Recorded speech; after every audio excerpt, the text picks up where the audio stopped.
বিসমিল্লাহির রহমানির রহিম।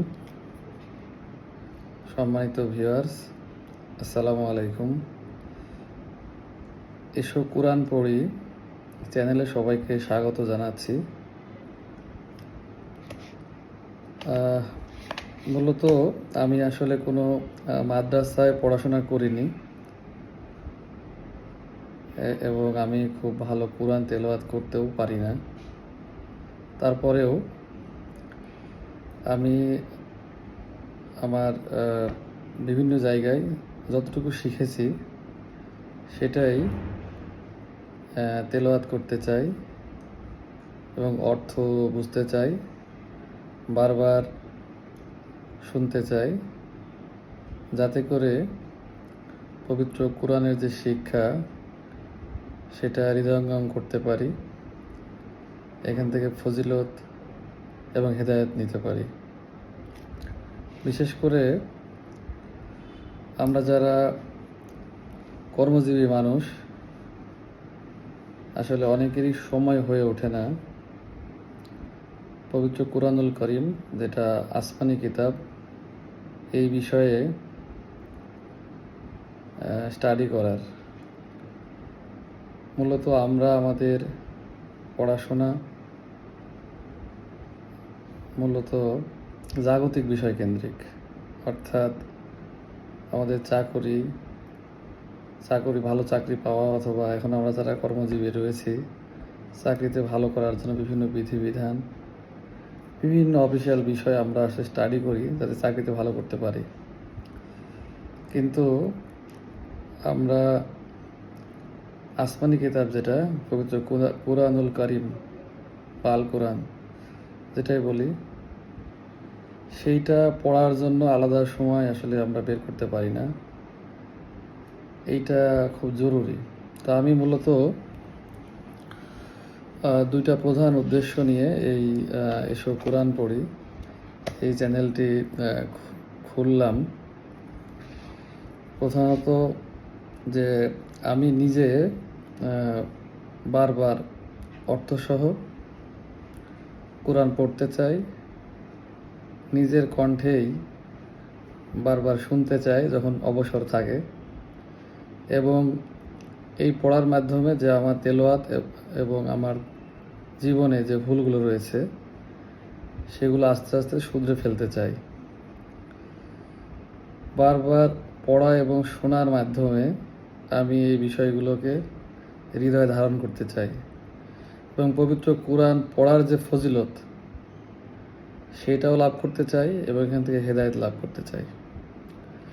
দ্বিতীয় যে উদ্দেশ্যটা আমি মনে করছি সেটা হচ্ছে, যারা আমাদের মতো কর্মজীবী মানুষ, যারা আসলে সময় পান না, তাদেরকে কোরআন পড়তে উৎসাহিত করতে চাই যে ইচ্ছে থাকলে কোরআন পড়ার সময় বের করা যায়। তো আমি চিন্তা করেছি যে ফজরের নামাজের পরে আমি প্রতিদিন আধা ঘন্টা থেকে 1 ঘন্টা করে পবিত্র কোরআন তেলাওয়াত করতে চাই অর্থসহ, এবং আস্তে আস্তে আমরা সংক্ষিপ্ত তাফসীর যেগুলো রয়েছে সেগুলা বুঝতে চাই। তা আমি মূলত আজকে আমার আসলে অনেকগুলো কোরআনের বই কেনা আছে, সময়ের অভাবে পড়া হয়ে ওঠে না। তা আমি আশা করছি যে এই উদ্যোগ নেওয়ার ফলে হয়তো একটা রুটিন করে আমি এটা পড়তে পারবো, বইগুলোও পড়তে পারবো এবং এখান থেকে আমি ফজিলত এবং হেদায়েত লাভ করতে পারবো। তাই মূলত আজকে যে বইটা আসলে নিয়ে আমি যে বইটা শুরু করতে চাই আগামী কাল থেকে, মূলত সেটি হচ্ছে পবিত্র কুরআনুল কারীম। এটা বাংলা অনুবাদ ও তাফসীর রয়েছে এখানে। এটি মূলত আমাদের যে প্রকাশনাটা,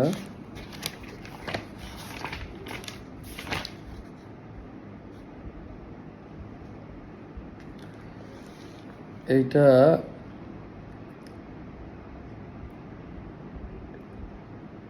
এই কোরআনের এই অনুবাদ এবং তাফসীরের মুদ্রণ খাদেমুল হারামাইন বাদশাহ ফাহাদ কোরআন মুদ্রণ প্রকল্প মদিনা মনোরা কর্তৃক রাজকীয় সৌদি সরকারের হজ ও ওয়াকফা মন্ত্রণালয়ের পৃষ্ঠপোষকতায় এটা করা হয়েছে। তো এটা সংক্ষিপ্ত তাফসিরও আছে। তো আমি এই বইটাই অনেক বিষয় রয়েছে। আসলে আমি মূলত যেটা করতে চাই, প্রথমে আমরা পবিত্র কোরআনের অর্থসহ তেলাওয়াতটা একবার শেষ করতে চাই, এরপরে সংক্ষিপ্ত যে তাফসির আছে সেটাও আমরা আস্তে আস্তে বোঝার চেষ্টা করব। তো আজকে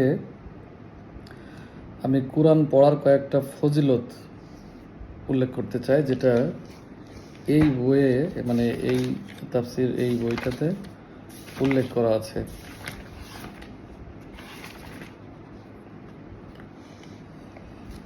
আমি প্রথমেই বুখারী শরীফের একটি হাদিস পড়তে চাই।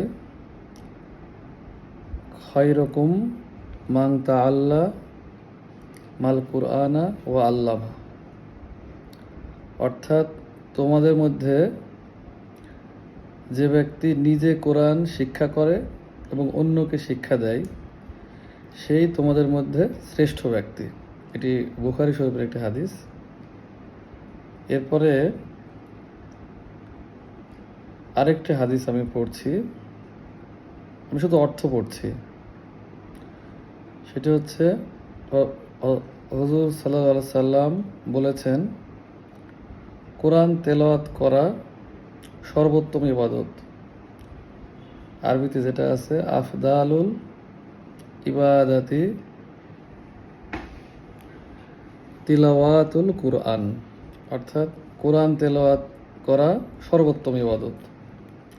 এরপরে আমি আরো কয়েকটি শুধু হাদিসের অর্থগুলো পড়ছি। তিরমিজি শরীফের একটি হাদিস, রাসূল সাল্লাল্লাহু আলাইহি ওয়াসাল্লাম বলেছেন, যাহার অন্তরে কোরআনের কিছু অংশও নাই, সে যেন একটি উজাড় গৃহ। তিরমিজি শরীফের হাদিস। এরপরে মুসলিম শরীফের একটা হাদিসে রাসূল সাল্লাল্লাহু আলাইহি ওয়াসাল্লাম বলেছেন, তোমরা সর্বদা কোরআন তেলাওয়াত করিতে থাকো, কারণ যাহারা সর্বদা কোরআন তেলাওয়াত করে, কিয়ামতের দিন কোরআন তাহার জন্য সুপারিশ করিবে। এটি মুসলিম শরীফের হাদিস। তিরমিজি শরীফের আরেকটি হাদিস, হযরত মুহাম্মদ সাল্লাল্লাহু আলাইহি সাল্লাম বলিয়াছেন, যে ব্যক্তি আল্লাহর কিতাব কোরআনের একটি অক্ষর পড়ে, সে একটি নেকি পায়, আর একটি নেকি 10 নেকির সমান। আমি একথা বলি না যে আলিফ একটি হরফ এবং একটি হরফ, বরং একটি হরল এবং একটি হরফ, এই হিসেবে প্রত্যেক অক্ষরে 10টি করে নেকি পাওয়া যাবে। হুজুর সাল্লাল্লাহু আলাইহি সাল্লাম আরও বলিয়াছেন, যে ব্যক্তি কোরআন পড়িয়াছে এবং উহার হুকুম সমূহ পালন করিয়াছে, তাহার মাতা পিতাকে কিয়ামতের দিন এমন একটি তাজ পরানো হইবে, যাহার আলো সূর্যের আলো হইতেও অধিক উজ্জ্বল হইবে, যে আলো দুনিয়াতে তোমাদের মধ্যে আসে।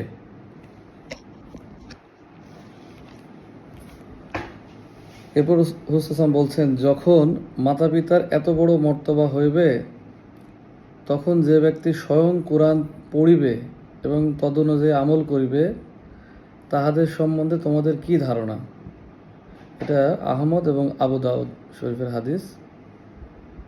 আরেকটি হাদিস আমি পড়ছি, নামাজের বাহিরে কোরআন পড়া অপেক্ষা নামাজে কোরআন পড়া অধিক সওয়াব।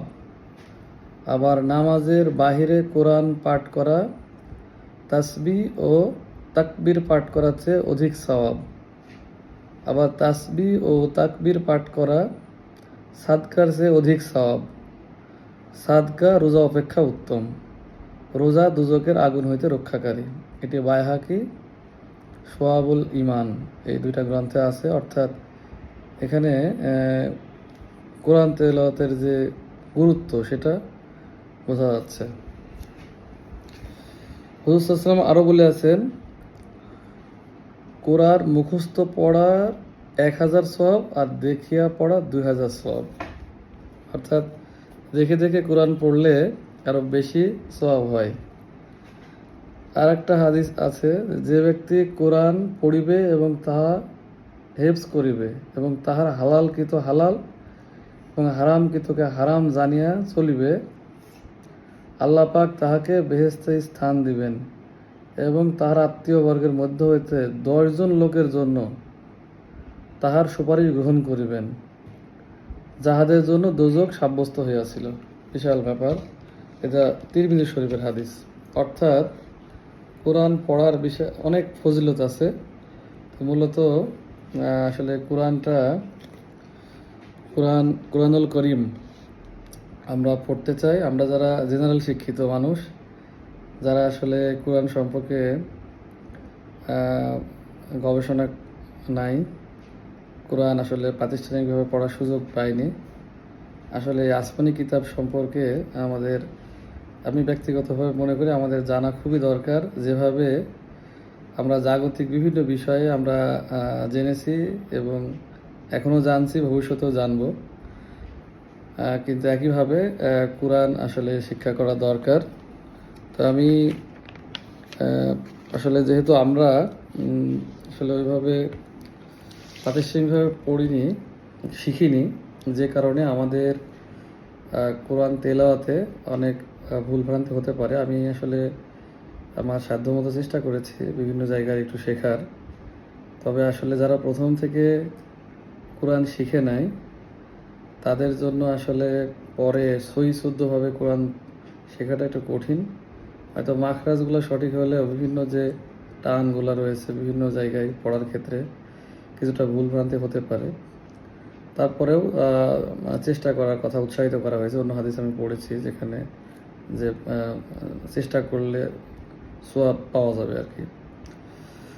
তো আসলে মূলত আমরা যারা আসলে কর্মজীবী মানুষ, আগে বলেছি যে আমরা আসলে সময় বের করতে পারি না। আমি চিন্তা করেছি যে আগামীকাল থেকে ফজরের নামাজের পরে আমি যদি 1 ঘন্টা করে সময় বা কমপক্ষে আধা ঘন্টা করে সময়ও এই কোরআন পড়া, কোরআন অধ্যয়নের সময় দিতে পারি, তাহলে আস্তে আস্তে এই আমাদের যে তেলাওয়াতে যে ভুলগুলো হচ্ছে এবং অর্থগুলো থেকে আমরা যে শিক্ষণীয় যে বিষয়গুলো, যেগুলো আমাদের খুবই দরকার আল কোরআনের আলোকে নিজের জীবন গড়ার জন্য, সেইগুলো বারবার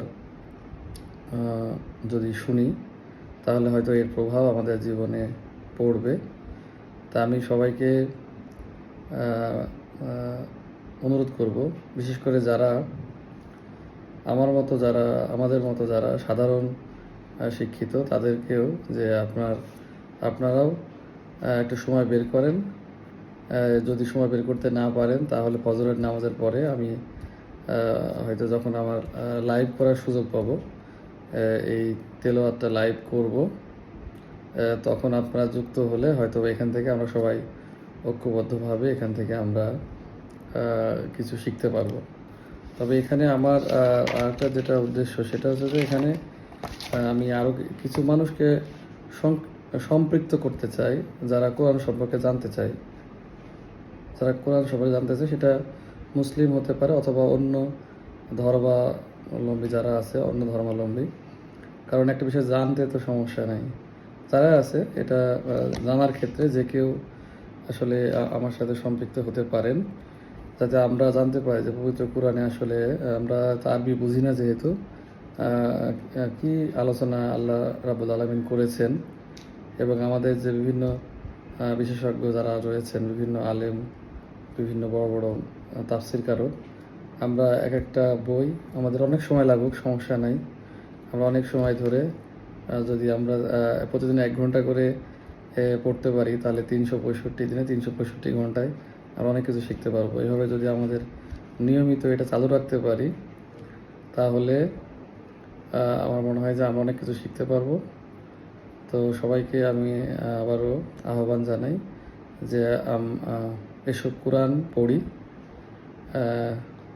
কোরআন বুঝি এবং আল কোরআনের আলোকে জীবন গড়ি। এই প্রতিপাদ্যকে সামনে নিয়ে আমরা সবাই সম্পৃক্ত হব এবং কোরআন অধ্যয়নে আমরা কোরআন অধ্যয়নের মাধ্যমে আমরা যে কোরআন তেলাওয়াতের যে ফজিলত এবং এখান থেকে যে হেদায়েত সেটা আমরা মহান রাব্বুল আলামিনের কাছ থেকে পাওয়ার চেষ্টা করব। তো সবাইকে আবারও ধন্যবাদ। আল্লাহ তাআলা আমাদের এই